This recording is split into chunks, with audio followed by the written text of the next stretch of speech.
Welcome back. We continue with our focus on Thabo Bester's escape from a maximum security prison in the Free State. We're joined tonight by crime investigator at IRS Forensic Services, Chad Thomas, who says that Bester's escape shows the Department of Correctional Services and G4S, which is a private security company responsible for that facility, have been incompetent. Let's speak now to Chad for more on this. Chad, a very good evening to you. Grateful for your time on Newzroom Afrika. What are the chances? I mean, we're told now that a search is basically on for Thabo Bester and Dr. Nandipa, his alleged girlfriend and accomplice in all of this. But what are the chances that they're even within reach at this point, even in the country?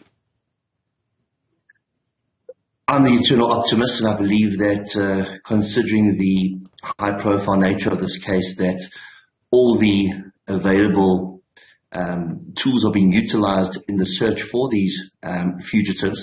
You must remember that he's not just a fugitive in respect of the escape, he's also a fugitive in respect of an alleged murder that may have taken place, and that would mean that she would be his co-accused if there was a murder trial, because she was fully aware of everything that has occurred based on her actions both before and subsequent to his escape.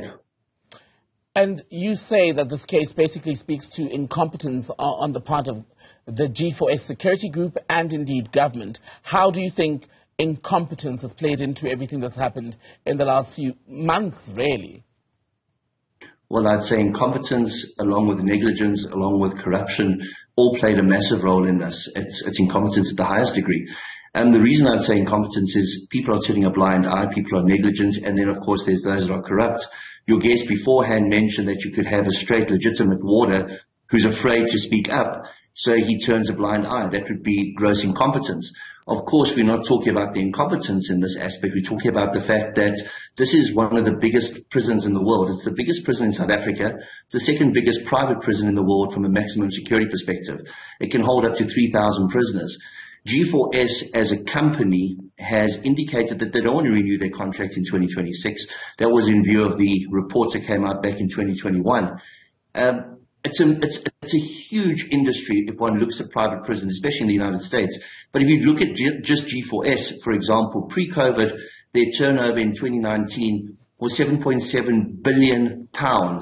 So one can just imagine the amount of money that goes into running these prisons and the money that they generate for their shareholders.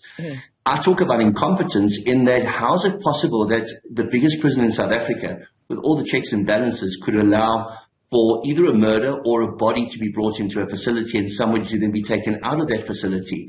It speaks to a massive problem, not just in respect of this case, but the running of that prison as a whole.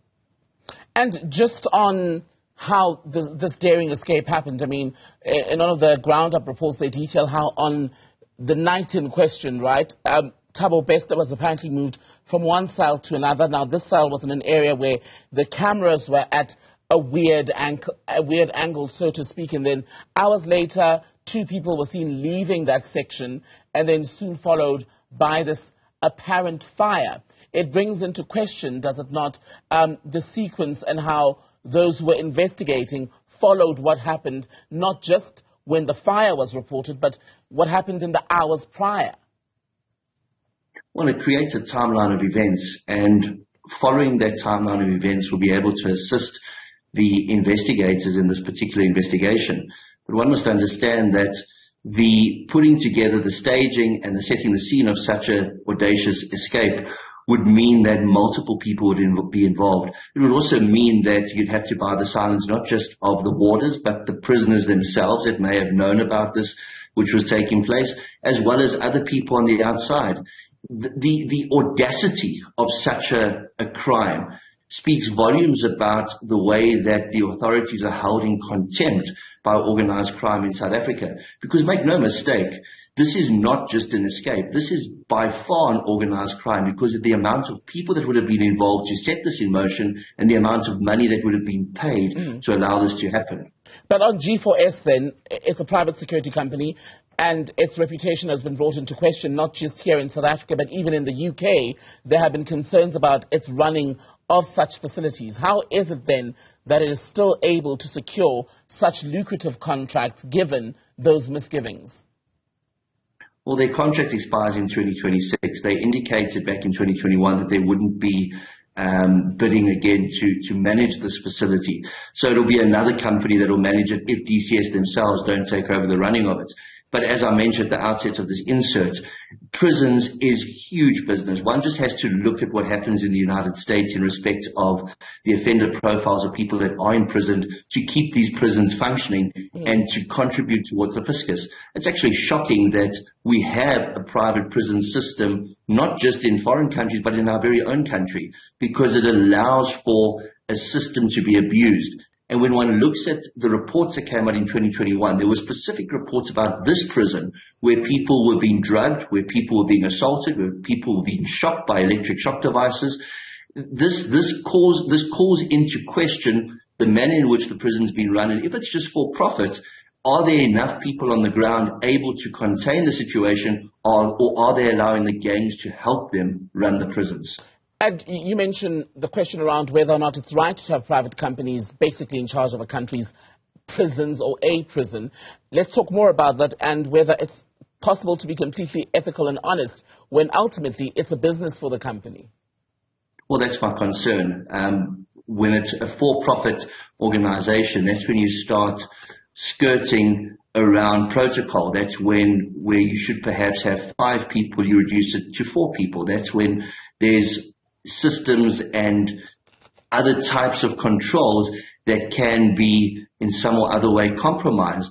And that's where we speak about the incompetence. But you must understand this isn't just in the private prisons. There was a recent report on a syndicate operating out of Leocorp, another syndicate that was operating out of Kosi Mampari, where there were actual criminal syndicates made up of prisoners who were extorting people outside of prison. They had access to telephones, they had access to computers, they had access to e-wallets. Somebody on the outside had to be cashing in on their behalf. It was a massive extortion racket. So the control factor is fast diminishing in respect of our prisons. And our prisons are becoming a ticking time bomb if one looks at how overpopulated our prisons currently are. What then is the solution? I mean, you mentioned just the access to resources. When I started working in radio a few years ago, it was not uncommon or unheard of to have an inmate call into the radio station and participate in the conversation and even say where they were from. Just today I was looking at people who were saying, you know, if you get on TikTok, if you stay there long enough and follow the right hashtags, you're bound to see, quote-unquote, TikTok content from someone who's in prison. Yeah, it is quite bizarre that there's such lax controls. But when one looks at our awaiting trial figures in South Africa, that is a massive problem, and a lot of resources are centered around securing the awaiting trial prisoners. Awaiting trial shouldn't be a punishment. There shouldn't be so many people in awaiting trial. So when you see the resources being diverted to police such a massive population in the awaiting trial section, then one can understand why resources are being drawn from other sections. And that creates a situation where if you don't have enough people in the particular sections that require the maximum security, because if this was a maximum security prison, one must remember that, then of course you're going to have incidents like this. So with the TikTok videos, with the syndicates that are operating from within prison walls, one just sees a total collapse in respect of the control that the authorities should be having in these facilities. Overcrowding is not helping, and the awaiting trial scenario that we're currently encountering in South Africa is not helping. Chad Thomas, good to have your time. Thank you very much. Chad is a crime investigator with IRS Forensic Services. Thank you.